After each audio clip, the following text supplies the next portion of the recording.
From world events to Washington and New York City, here's your concise world update for Thursday, February 12th.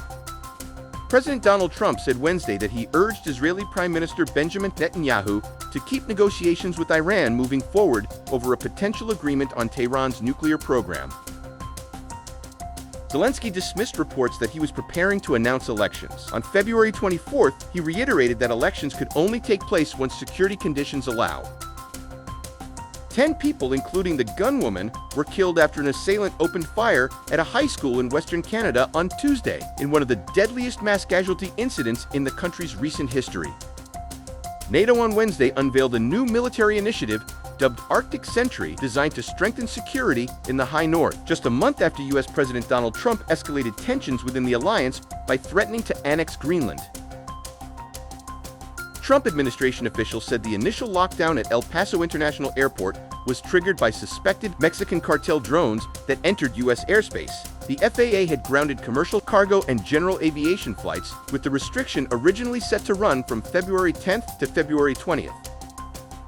ICE is cracking down on people who follow them in their cars. The statute can be charged as either a misdemeanor or a felony.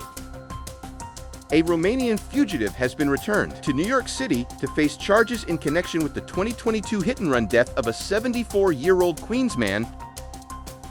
The U.S. Food and Drug Administration on Wednesday defended its decision to reject Moderna's application for an mRNA-based flu vaccine, arguing that the company's clinical trial design posed potential risks to participants.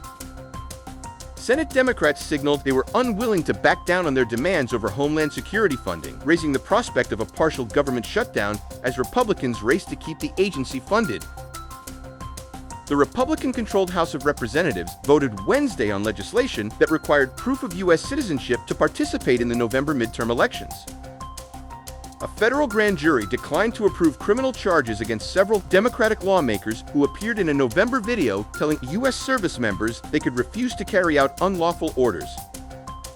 President Donald Trump had initially excluded Democratic governors from the traditionally bipartisan meeting. However, not all Democratic governors were invited to a separate dinner.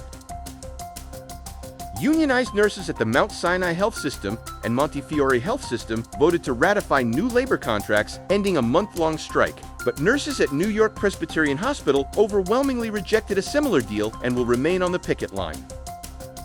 New York City's projected budget gap was revised down to about $7 billion, a sharp drop from the $12.6 billion Mayor Zoran Mamdani warned of last month, though the mayor said the state still needed to do more to help balance the city's finances and fund affordability initiatives.